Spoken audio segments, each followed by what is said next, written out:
We had the matchup we wanted with Yarbrough against the lefty, and it looks like he's probably sitting the slider and put a good swing on it. And that's what good hitters do. And then, what did Carlos go through? Was that his hamstring? They said it was more of a cramp.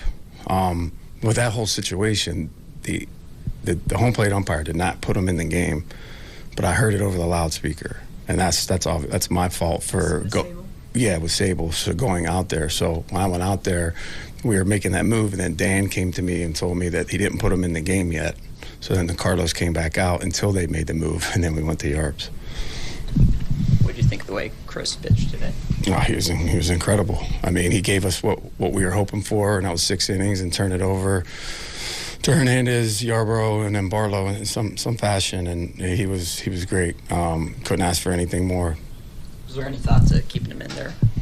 I think he was only at 76 pitches. Yeah, no, I mean, he did his job. He gave us a chance, and we wanted to turn it over to our bullpen in that situation. We knew they had their lefties on the bench. We knew they were going to hit, and we liked the matchup with Yarbrough and Barlow after Hernández. Was Barlow warming up at all? When Yarbrough was okay. No. We wanted to keep him at 1 inning. We didn't want him to go 4 outs just yet, so nobody was moving around. With the way that Bubic pitched, just how frustrating is it that you guys weren't able to get that win there? No, super. I mean, you get an effort like that, you hope. I mean, you obviously have a chance to win, but the bullpen's our strength. We relied on it, and today the other team made the adjustments.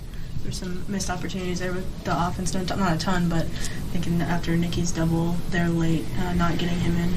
Yeah, I mean, it would have been nice to add another run at any point throughout the game, but we have one, and trying to hold on to it.